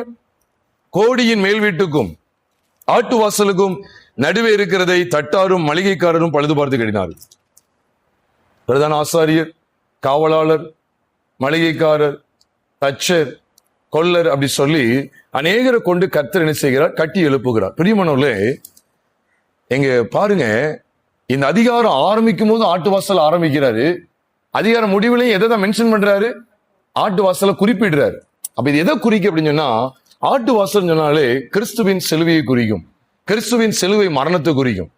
12 வாசல்கள் சொல்றமே, 12 வாசல்களுமே 12 விதமான பயன்பாட்டிற்காக ஏற்படுத்தப்படுது. கிட்டத்தட்ட ஒரு விதமான அடையாளத்தை காண்பிப்பதற்காக, ஒரு குறிப்பிட்ட ஒரு அனுபவத்தை வெளிப்படுத்துவதற்காக, விசேஷமாக பலவிதமான பயன்பாட்டுக்காக வாசல்கள் ஏற்படுத்தப்பட்டது.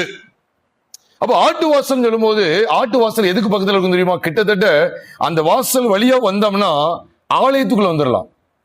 எருசலேமின் ஆலயத்துக்கு பக்கத்துல, அந்த ஆலயத்துக்கு வந்து சேருகிற அந்த பாதை தான் ஆட்டு வாசல். சில சொல்லுவாங்க தெரியுமா, அந்த வாசல் கூட போனா அந்த கடைக்கு போயிடலாம். கரெக்டா அந்த தெருவுக்குள்ள போய் கடைசி போனீங்கன்னா கரெக்டா அந்த தெருவு அந்த கடையிலே போய் கொண்டு விட்டுரும் அப்படின்னு சொல்லுவாங்க. அதே போலதான் ஆட்டு வாசல் வழியா போனா எங்க வந்து கொண்டு விட்டுரும்? ஆலயத்துல கொண்டு விட்டுரும். எதுக்கு அந்த ஆட்டு வாசல் வச்சாங்க தெரியுமா? ஆடுகளை எல்லாம் உட்படுத்துவதற்கு, ஆடுகளை வெளியில மேய்க்க கொண்டு போன ஆடுகள் எல்லாம் உள்ள கொண்டு வருவதற்கு அந்த வாசலை பயன்படுத்தினாங்க. அதனாலதான் அதுக்கு பேர் ஆட்டு வாசல். அது மட்டுமல்ல, அந்த ஆடுகளை பெரும்பாலும் பலியிடுவதற்காக வெளியிலிருந்து கொண்டு வருவாங்க.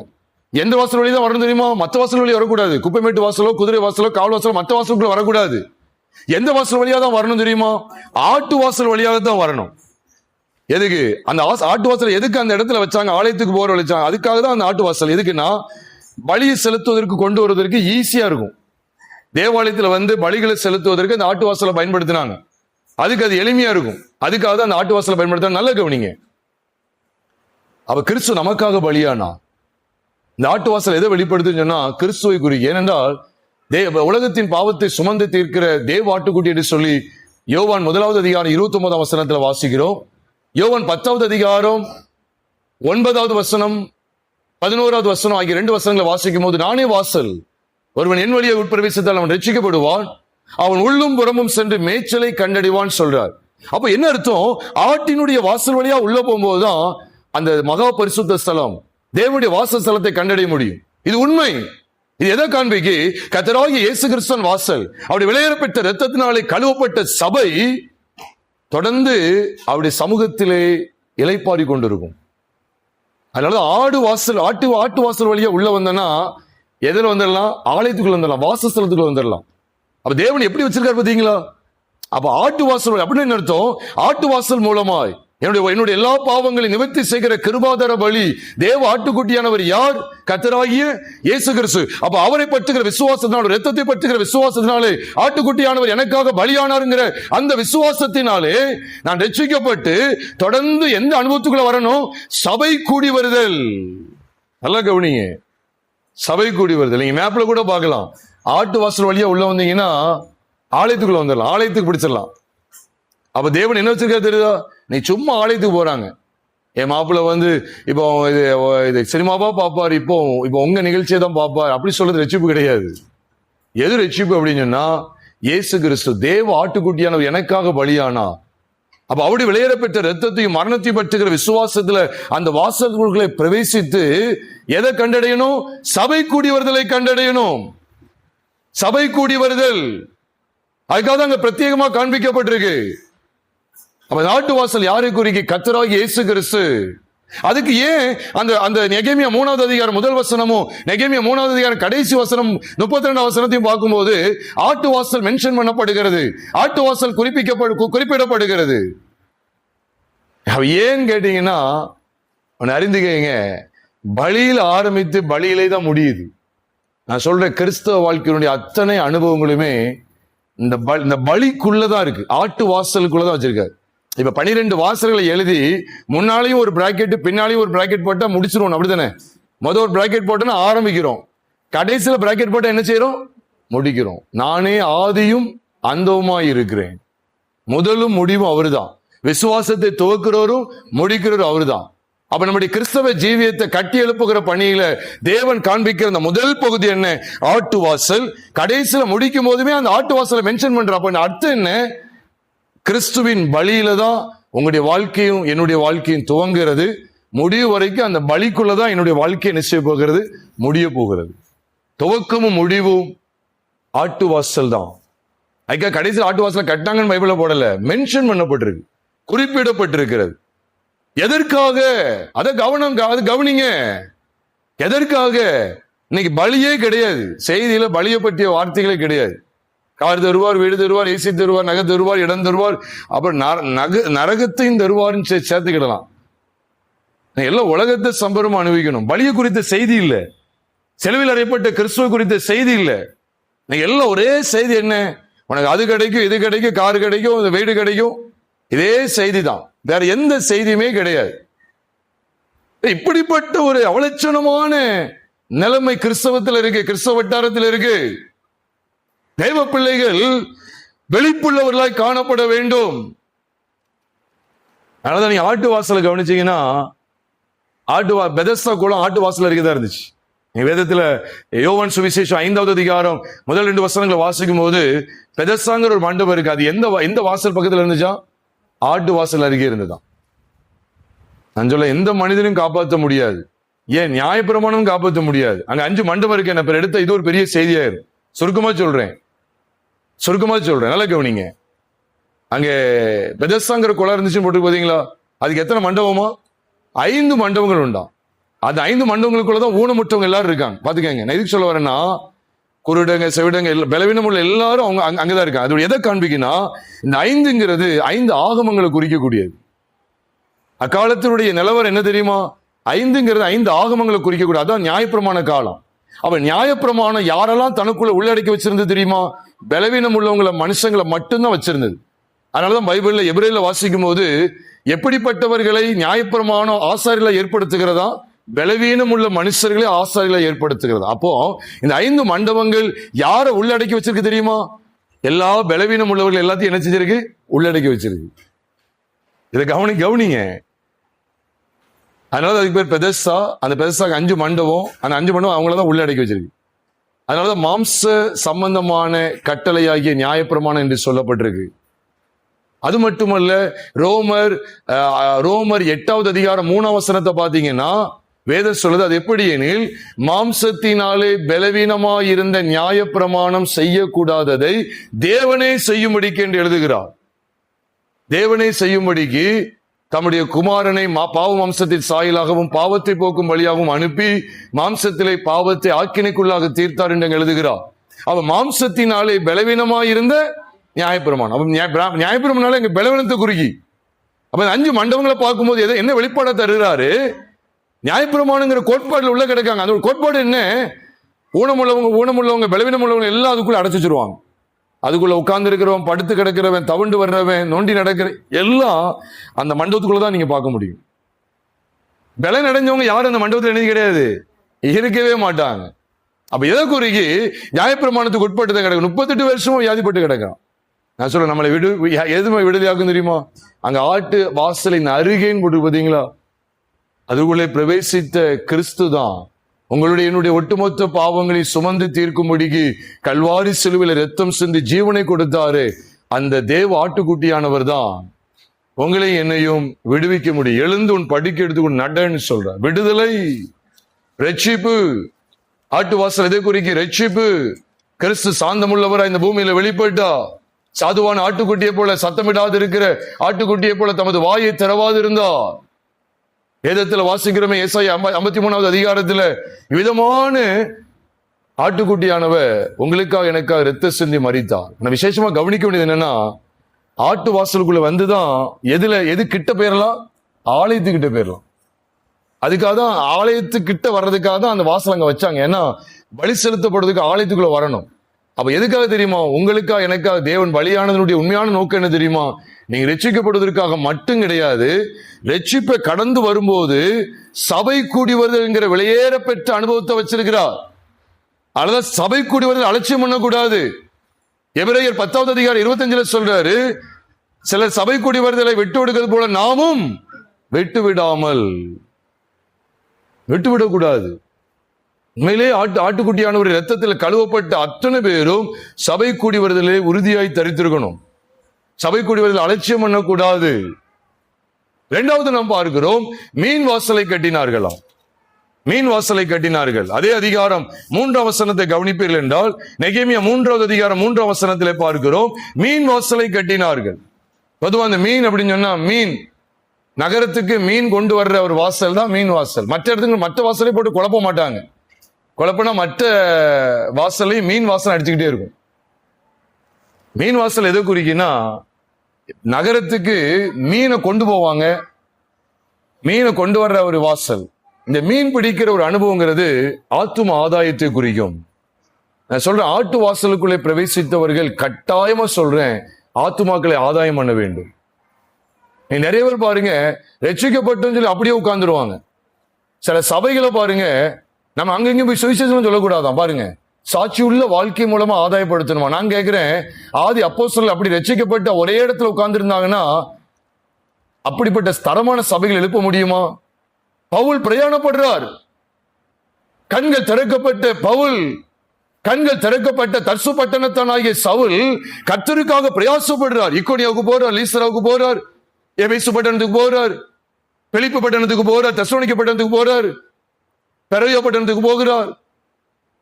இப்படி பட்டணம் கொரிந்து பட்டணத்துக்கு போகிறார், கொலோசை பட்டணத்துக்கு போகிறார், கலாத்திய நாட்டுக்கு போகிறார். இப்படி பட்டணங்கள் தோறும் போய் போய் போய் நீ நிறைய நூதனமான சபைகள் இருக்கு. நான் சொல்றேன், நீ வேதத்தின்படி தவறாத நீங்க இருக்கீங்கன்னு நான் சொல்லுவேன். தப்பா நினைக்காதீங்க பிரியமானவர்களே, குற்றப்படுத்த நினைக்காதீங்க. ரட்சிக்கப்பட்ட ஒரு தேவ பிள்ளை ஆத்துமாக்களை ஆதாயம் பண்ணுவதற்காக பிரயாசப்படணும். இப்படிப்பட்ட நூதனமான சபைகள் என்ன சொல்றாங்க தெரியுமா? நீங்க பிரதர், நீங்க பெர்ஃபெக்ட் ஆயிட்டீங்களோ, நீங்க பரிசுத்தத்துல உச்சகட்டத்தை நான் சொல்றேன், கடைசி வரைக்கும் பூரணத்தை நோக்கி தான் பயணிக்க போறோம். பவுலே சொன்னாரு, நான் அடைந்தாயிட்டு முட்டும் தெரிந்தவனானே என்று சொல்லாதபடிக்கு. பவுல நான் அடைஞ்சிட்டேன், நான் பூரணர் ஆயிட்டேன், அதனால நான் ஊழியம் தெரிஞ்சேன்னாரா? இல்ல. அங்க மழையே சகிக்க போறோம், ஜனங்களுக்கு ரட்சிப்பின் செய்தி, நம்ம கண்டு கொண்ட ரட்சிப்பு சொல்ல போறோம். இன்னைக்கு இவங்க என்ன சொல்றாங்கன்னா, நான் சொல்றேன், வீட்டு பக்கமும் சாட்சி தேவை. நீங்க வீட்டுல இருக்கீங்களா, சாட்சி தேவை. வேலை பார்க்குற இடத்துல சாட்சி தேவை. சமுதாயத்துல சாட்சி தேவை. நம்ம அக்கம் பக்கத்து வீட்டார் மத்தியில சாட்சி தேவை. நான் இல்லைன்னு சொல்லல, ஆனா இதை மட்டுமே போக்கஸ் பண்றது. நான் சொல்ல அப்போஸ்தலனாகிய அதை தரிசுப்பட்டனத்தானாகிய சவுல் கர்த்தராகிய இயேசு கிறிஸ்துவை கண்டடைந்ததுக்கு பிற்பாடு, ரட்சிக்கப்பட்டதுக்கு பிற்பாடு, அவங்க வீட்டு பக்கத்துல இருந்து ஏதோ ஒரு ஜெபாலயத்துல போய் உட்கார்ந்து கர்த்தர் ஆராதிச்சுட்டு அங்குள்ள மக்களுக்கு மட்டும் அவர் சாட்சியை வாழ்ந்திருப்பார் அப்படின்னு சொன்னா, தரிசுப்பட்டணத்துல மட்டும்தான் அவர் சாட்சியா இருந்திருப்பார். தரிசுப்பட்டணத்துல உள்ளவங்க மட்டும்தான் கிறிஸ்துவுக்கு ஆதாயப்படுத்திருக்க முடியும். கனவுல கூட 2 சபை எழுப்பியிருக்க முடியாது. வேறு 2 சபையில கூட எழுப்பியிருக்க முடியாது. நான் சொல்ல அதுல நூதனமான மோசடி. உனக்கு அலைய விருப்பம் இல்லைன்னு சொல்லிடு, அவ்வளவுதான். உனக்கு அலைந்து வர்றதுக்கு விருப்பம் கிடையாது. கேட்டா ஒரு விதமான தந்திரம். என்னது பிரதர், ஊழியமா பெருசு பிரதர், சாட்சி உள்ள வாழ்க்கை தானே பெருசு பிரதர். எப்படி இப்படி போயிடுறது? நாங்க ஞானஸ்தானம் எடுக்கிறதா பிரதர் பெருசு, நீங்க வந்து முங்கி எடுக்கிறதா பிரதர் பெருசு, சாட்சியா வளர்றதானே பெரிய பிரதர் பெருசு, விசுவாசம் தானே பிரதர் பெருசு. அப்படி சொன்னா நீங்க ஞானஸ்தானம் எடுக்காம இருந்துருவீங்களா? பிள்ளைகளுக்கு படிப்பு பார்க்கணும், அங்க போகணும் இங்க போகணும். பிள்ளைகள் பிளைட்ல இருந்து வர்றாங்க, ஊழியக்காரனுடைய நிலைமையை பாருங்க. உடனே திருவனந்தபுரத்துக்கு கார் பிடிச்சு அங்க போய் பிள்ளைகளுக்காக கூப்பிட்டு வரணும். இதெல்லாம் அலைய தெரியுது.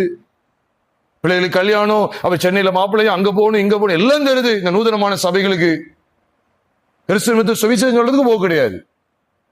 சுவிசேஷம் என் மேல் விழுந்த கடமையா இருக்கு, எல்லார் மேல் விழுந்த கடமையா இருக்கு. சுவிசேஷம் நான் பிரசங்க எனக்கு ஐயோ சொல்ல, நான் என்ன சொல்றேன்னா, சாட்சி உள்ள வாழ்க்கையோட தானே சுவிசேஷம் சொல்ல சொல்றோம். உடனே சொல்லிடுறது, சாட்சி இல்லாம என்னத்தை அறிவிக்கிறது? நமக்கே சாட்சி இல்லை. இப்ப சாட்சி இல்லாம நம்ம சுவிசேஷம் அறிவிச்சா நான் சொல்ல, சாட்சி இல்லாதவங்க சுவிசேஷம் அறிவிக்கவே கூடாது. யார் அறிவிக்க சொன்னா? சாட்சி இல்லாம. கர்த்தராகிய இயேசு கிறிஸ்து ரத்தத்தினால கழுவப்பட்ட நிச்சயத்தோடு தேவன் நமக்கு கொடுத்திருக்கிற அந்த பரிசுத்த சிந்தையோடு பரிசுத்த வாழ்க்கையோடு தான் கிறிஸ்துவ அறிவிக்க சொல்றோம். மீன் வாசல் ஆத்துமாக்களை ஆதாயம் பண்றது குறிக்கும். ஏனென்றால் இயேசு சொன்னார், மீன் பிடிக்கிறவங்க தான் சொன்னார், என் பின்னே வாருங்கள், நான் உங்களை மனுஷரை பிடிக்கிறவர்களாக்குவேன் என்று சொன்னார். மத்தேயு 4வது அதிகாரம் 19ஆம் வசனத்துல, என் பின்னே வாருங்கள், நான் உங்களை மனுஷரை பிடிக்கிறவர்களாக்குவேன். மீன் பிடிக்கிறது காரியங்கள் எல்லாம் எதை குறிக்க? ஆத்துமாக்களை ஆதாயம் பண்ணுவது. மீன் எதுக்கு சொல்ல வரேன்னா, இது ஆத்துமாக்களை ஆதாயம் பண்றது. ஏன்னா மத்தேயு 13வது அதிகாரம் 46, 47 வாசிக்கும் போது, அங்கே பரலோக ராஜ்யம் கடலிலே போடப்பட்டு சகலவிதமான மீன்களையும் வாரிக்கொள்ளுகிற மீனின் வலைக்கு ஒப்பா இருக்குன்னு அங்க எழுதப்பட்டிருக்கு. அந்த மீனின் வலையை கவனித்து பாருங்க. அது கிட்டத்தட்ட நான் நினைக்கிறேன் மத்தேயு 13வது அதிகாரத்துல 47, 48 அதை பார்க்கும்போது அந்த மீன்களை சேர்த்து வாரிக்கொள்ற வலைக்கு ஒப்பா இருக்கு. அப்ப சகல விதமான மீன்கள் மீன் நினைச்சிடாதீங்க. எதை குறிக்கி? ஆத்துமாக்களை குறிக்கி. ஆத்துமாக்கள் எல்லாம் கூடையில சேர்ப்பாங்க. ரட்சிக்க ஒழுங்கா வாழ்ந்தவங்க கூடையில சேர்க்கப்படுவாங்க, தேவனுடைய ராஜ்யத்துக்கு போவாங்க. ஒழுங்கா வாழலைன்னா ஆகாதவங்களை எரியப்படுவாங்க, நரகத்துக்கு பாத்திரம்ல போயிடுவாங்க. தேவன் நமக்கு காண்பிக்கிற அருமையான வெளிப்பாடு என்ன? இந்த மீன்களை சேர்க்கிற அனுபவம் என்பது, மீன்களை கொண்டு வருவது என்பது, நகரத்துக்குள்ள கொண்டு வருவாங்க. அதுக்குதான் அந்த வாசல் பயன்படுத்தப்பட்டது. அப்ப தேவன் என்ன விரும்புகிறார்? ரட்சிக்கப்பட்ட தேவ ஜனமே, தேவ ஆட்டுக்குட்டியானவரை பற்றுகிற விசுவாசத்தினாலே ரட்சிப்பை, நீதிமான் என்கிற அந்த சிறந்த அந்தஸ்தை பெற்றுக் கொண்டிருக்கிற தேவ ஜனமே, மீன்களை கொண்டு வருவதற்கான வாசலை கவனித்துப்பா. ஆத்துமாக்கள் ஆதாயம் பண்றது ஆட்கள் குறைவு. அதான் சொன்னேன், மீண்டும் சொல்றேன், அப்படிப்பட்ட நூதனமான சபைகளுடைய வார்த்தைகளை செவி கொடுக்காதீங்க. அவங்க பெருமிதமா பேசிக்கிட்டு இருப்பாங்க, என்னன்னா ஊழியமா முக்கியம், சாட்சி உள்ள வாழ்க்கை தான் முக்கியம் சொல்லுவாங்க. அதுலயும் வேற இயேசுவானவர் 30 வருஷம் ஜீவித்தார் தெரியுமா பிரதர்? அவர் 33 வருஷம் வாழ்ந்தார். அதுலதான் 3 வருஷம் ஊழியம் செஞ்சார். உடனே ஒரு நூதனமா கேட்கறது, 3 வருஷம் பெருசா, 33 வருஷம் அவர் ஜீவித்தாருங்கிறது பெருசா அப்படின்னு கேட்பாங்க. நானும் அதுதான் கேட்கிறேன். அவர் 30 வயசு வரைக்கும் வீட்டுல அமர்ந்திருந்தார்ல, இன்னும் 3 வருஷமும் வீட்டிலே அமர்ந்திருந்தா உங்களுக்கு ரட்சிப்பு கிடைக்குமா? இல்ல ஊழியம் செய்யும் போது அவர் ஆசாரியருடைய அந்த பாவங்கள் எல்லாம் பொல்லாப்பு அப்படிங்கிறத கண்டித்து உணர்த்தினால அவர் சிலுவைக்கு போனாரா? அவர் சிலுவைக்கு கொண்டு போனது ஜீவியமா இல்ல ஊழியமா? இப்படிலாம் போக வேண்டியது இருக்கு பாருங்க. நான் எதுக்கு இதெல்லாம் சொல்ல வரணும் பிரியமானல? நூதனம் பிரியமானல, சொன்ன கேட்கவே மாட்டாங்க. அங்கங்க அலையிறதுக்கு மாற்றப்பட்டுக்கிட்டு வீட்டுல சொகுசா இருக்கணும். நான் கேட்கிறேன், பவுல குறித்து பேசுறதுக்கு உங்களுக்கு என்ன அருகதை இருக்குன்னு நான் கேட்கிறேன். ஆத்துமாக்களுக்காக அலைந்து திரிந்த பட்டணங்கள் கிராமங்கள் சொல்லி நேரத்தை பாராம அடிகள் பட்டு பலவிதமான சோதனை பாடுகள் உபத்திரவங்கள் அடிகள் மிலாறுனால அடிக்கப்பட்டு கப்பல் சேதத்துல இருந்து கல்லறி உண்டு மரண போராட்டத்துல அங்கும் இங்குமாய் அலைந்து திரிந்து பட்டணங்கள் கிராமங்கள்லாம் திரிஞ்சு ரட்சிப்ப சுவிசேஷமா அறிவித்தாங்களே. கர்த்தராகிய கிறிஸ்து இயேசுவின் சுவிசேஷத்தை பிரசங்கித்தார்களே. அவங்களை குறித்து பிரசங்கிக்கிறதுக்கு உங்களுக்கு என்ன உரிமை இருக்குன்னு நான் கேட்கிறேன். ஒரு இடத்துக்கும் போறது கிடையாது. நான் மீண்டும் மீண்டும் சொல்றேன், சாட்சி உள்ள வாழ்க்கையோட தான் ஊழியம் செய்யணும். சாட்சி இல்லைன்னா ஊழியம் செய்யவே கூடாது. சாட்சி இல்லைன்னா ஊழியம் கட்டாயம் செய்யக்கூடாது. இயேசு கிறிஸ்துவின் ரத்தத்தை பெற்ற விசுவாசனால சுத்திகரிப்பை பெற்றவர்களாய், கண்களிலே பரிசுத்தம் உள்ளவர்களாய், செவிகளிலே பரிசுத்தம், வாயிலே பரிசுத்தம், உள் உணர்வுகளிலே பரிசுத்தம், நடக்கைகளிலே பரிசுத்தம் உள்ளவர்களாய் ஊழியம் செய்யறதா செய்யணும். இல்லைன்னா செய்யவே கூடாது. அதுக்காக நான் பூர்ணர் ஆனதுக்கு அப்புறம் தான் செய்வேன். சிலர் இப்படி கூட கேட்பாங்க, பிரதர் உங்க வீட்டுல ரசிக்கப்பட்டாங்களா? பிரதர் உங்க அண்ணன் ரசிக்கப்பட்டாரா? உங்க அம்மா ரசிக்கப்பட்டாங்களா? உங்க அப்பா ரசிக்கப்பட்டாங்க? நான் கேட்கிறேன், பிரதர் இயேசு கிறிஸ்துடைய வீட்டுல இயேசு கிறிஸ்துடைய சகோதரர் ரசிக்கப்பட்டாங்களா? பிரதர் ஏன் பிரதர் இயேசு கிறிஸ்து வெளியில வீதியில வந்து மனம் திரும்புங்கள் பரலோகராஜ்ய சைபத்திற்குன்னு சொன்னார்? அவங்க சகோதரர்களே ரட்சிக்கப்படல. யோவான் சுவிசேஷம் 7வது அதிகாரம் முதல் 4-5 வசனங்களை வாசித்து பாருங்க. இயேசுடைய சீசர்களே ரட்சிக்கப்படல. மன்னிக்கவும், இயேசுடைய சகோதரர் ரட்சிக்கப்படல. அவர்கள் விசுவாசியாதபடியினால் அவரை இப்படி சொன்னாங்கன்னு சொல்லி போட்டிருக்கா போடலையா? அவர் விரட்டுறாங்க. இவ இயேசு உங்களை மாதிரி என் வீட்டுல இருக்கிற சகோதரர்லாம் விசுவாசத்துல வந்ததுக்கு பிறகுதான் நான் ஊழியம் செய்ய போவேன். இல்லைன்னா மற்றவங்க சொல்லுவாங்கல்ல, நீயே இயேசுவே நீரே உங்களுடைய வீட்டை ரட்சிப்புக்குள்ள கொண்டு வரல, உன் சகோதரரே உண்மை நம்பல, விசுவாசிக்கல, நீரா எங்களுக்கு உபதேசம் பண்றீன்னு கேட்பாங்கன்னு நினைச்சிருந்தா அவர் ஊழியம் செஞ்சிருப்பாரா? அதான் இதெல்லாம் சுய சித்தம், சுய சத்தம். நீங்க இப்படிலாம் இதுக்கெல்லாம் செவி கொடுக்காதீங்க. எல்லாம் செவி கொடுத்தா இதெல்லாம் வந்து உங்களை என்ன செய்யணும்னா ஒரு குறிப்பிட்ட இடத்துல அப்படியே மங்க வச்சிடும். தயவுசெய்து சொல்றேன், இதுக்கு இடமே கொடுக்காதீங்க. பிரியமானவர்களே, நாம் வெகு ஜாக்கிரதையா இருக்க வேண்டியது அவசியம். இந்த மீன்கள் பிடிக்கிற மகா மேன்மையான அனுபவம். கர்த்தரும் ஒரு மீனை பிடிச்சாரு, யோனாவுக்காக பிடித்தார். எதுக்காக தெரியுமா? அது கிறிஸ்துவின் கல்லறை என்று சொல்லி மத்தேயு 12வது அதிகாரம் 40வது வசனம் சொல்லுது. யோனா இரவும் பகலும் 3 நாள் பெரிய மீன் வயிற்றில் இருந்தது போல மனுஷகுமாரன் இரவும் பகல் 3 நாள் பூமியின் இறுதியில் இருப்பாராம். உங்களுடைய என்னுடைய ஒட்டுமொத்த பழைய மனுஷனுடைய செய்கைகளையும் கலைந்து போட்டு அவருடைய ஜீவனை உங்களுக்கும் எனக்கும் கொடுப்பதற்காக அவர் இந்த காட்சியை நமக்கு வெளிப்படுத்துகிறார். ஆக தேவ பிள்ளைகளாகிய நீங்களும் நானும் இந்த மகா மேன்மையான சத்தியத்தில் நிலை கொண்டிருக்க வேண்டும். இந்த முதல் செஷன்ல 2 வாசல் குறித்து தியானிச்சிருக்கிறோம். ஆட்டு வாசல், இன்னொன்று மீன் வாசல். இந்த மீன் வாசலை யார் தெரியுமா கட்டினா தெரியுமா? அதை நீங்க நல்லா கவனிங்க. அது யார் போட்டிருக்குன்னா, நெகேமியா 3வது அதிகாரம் 3ஆம் வசனத்தை பாருங்க. மீன் வாசலை அசனாவின் குமாரர் கட்டினார்கள். அசனாவின் குமாரர் தான் கட்டினாங்க. அப்ப அசனாவின் பிள்ளைகள் கட்டுறதுக்கு காரணம் என்ன? அசனா அப்படின்னு அர்த்தமே என்ன தெரியுமா? ஒரு விதமான முள் செடின்னு அர்த்தம். தானி புஷ் அப்படின்னு சொல்லுவாங்கல்ல, டான்ஸ் அப்படின்னா முள்ளுகள் அப்படின்னு அர்த்தம். அந்த மரம் முள்ளுகளால நிறைஞ்சிருக்கும், முள்ளா இருக்கும். ரோஜா செடிக்கு ஏன் முள் இருக்குன்னு கேட்டா உண்மையிலே அதுக்கு ஒரு பாதுகாப்பு. இந்த 2 விதமா எடுக்க முடியும். முள்ளுகளை 2 விதமா எடுக்கலாம். ஒண்ணு என்ன தெரியுமா? அந்த மரம் மற்றவங்களால பிடிக்கப்படக்கூடாதுங்கிறதுக்கு அதுக்கு ஒரு பாதுகாப்பு. அப்போ என்ன குறிக்குன்னா, நாமும் கூட சாட்சியுள்ள ஜீவியத்தை காத்து கொண்டுதான் மீன் பிடிக்க போகணும், சுவிசேஷம் அறிவிக்கணும். நம்மளை ஈஸியா யாரும் தொற்றக்கூடாது, டச் பண்ணிடக்கூடாது. ஆமா இவங்க தப்பு, இவங்க செய்யறது தவறு, இவங்க வார்த்தையில பொய் இருக்கு அப்படின்னு நம்ம ஈஸியா குற்றச்சாட்டுப்படுறதுக்கு வந்துடக்கூடாது. முள்ள அந்த மரத்துக்கு பாதுகாப்பு குறிக்கி.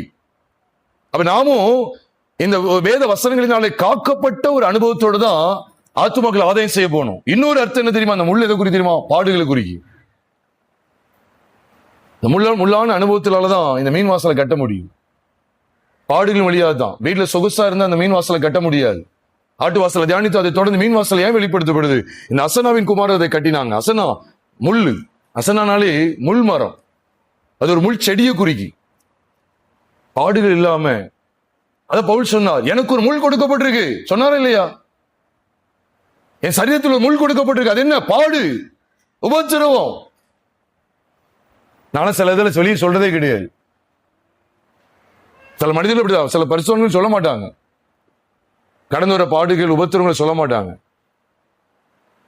சில பாடுகள் இருந்துகிட்டே இருக்கும், குடும்பத்தில் சில பிரச்சனை இருக்கும், போராட்டம் இருக்கும். கிறிஸ்துவின் சுவிசேஷத்தை உண்மையான வழியில பரிசுத்தத்தோடு அறிவிக்கிறவர்களுக்கு பல பாடுகள் உண்டு. மீன் வாசலை சாதாரணமா கட்ட முடியாது. அசனாவின் குமாரர் தான் கட்டினாங்க. முள்ளுள்ள அனுபவம் இருக்கு. நான் என்னை உயர்த்தாதபடிக்கு என் சரீரத்தில் ஒரு முள் கொடுக்கப்பட்டிருக்கிறது. அது என்னை கூட்டம் சாத்தானுடைய தூதனா இருக்கிறது. அது பலவீனமே பைபிள்ல போட்டிருக்கு. பலவீனம், பல பலவீனங்கள் போராட்டத்தோடு நாம் அநேகரை ஆதாயப்படுத்த வேண்டியது இருக்கு. சொகுசான ஊழியம் அல்ல கர்த்தருடைய ஊழியம். மீன் வாசலை கட்டுவது சாதாரணதல்ல. பரலோக ராஜ்யம் எதுக்கு அடையாளமா இருக்கு? கடலிலே போடப்பட்டு சகலவிதமான மீன்களையும் வாரிக்கொள்ளுகிற பரிசுத்தவான்களை சேர்க்கக்கூடிய ஊழியம். மீன்களை சகலவிதமான மீன்கள் சொல்லல, அது எதை குறிக்கி? ஆத்தும ஆதாயம். கிறிஸ்துவுக்காக அநேக ஆத்துமாக்களை ஆதாயப்படுத்திக் கொள்ளுகிற மகா மேன்மையான அனுபவத்தை இந்த வாசல் காண்பிக்கிறது. நம்முடைய வாழ்க்கையை ஆராய்ந்து பார்ப்போமா? நாம் இப்படிப்பட்ட அனுபவத்தில் இருக்கிறோமா? நம்முடைய வாழ்க்கையில மெய்யாகவே அலங்கம் என்கிற அந்த மதில் என்கிற ரட்சிப்பை அனுபவித்தவர்களா? நம்மை சுற்றி அப்படிப்பட்ட ரட்சிப்பின் அனுபவம் இருக்கிறதா? நம்மை சுற்றி அந்த ரட்சிப்பின் அனுபவம் காணப்படுகிறதா? பாவத்திலிருந்து ஆண்டவர் என்னை விடுவித்தாருங்கிற அனுபவம் இருக்கிறதா? ஆட்டு வாசல் கிறிஸ்துவான என்னை விடுவித்தாருங்கிற நிச்சயம் இருக்குதா? அதை தொடர்ந்து ரட்சிக்கப்பட்ட நான் மீன் வாசல் சொல்லப்படுற சகலவிதமான மீன்களை வாரிக்கொள்ளக்கூடிய அந்த பரலோக ராஜ்யத்திற்காக நான் பிரயாசப்படுகிறவளாய் காணப்படுகிறேனா என்பதை ஆராய்ந்து பார்ப்போம். நாம் இருக்க இடத்துல தலைகளை தாழ்த்தி ஜெபிப்போமா?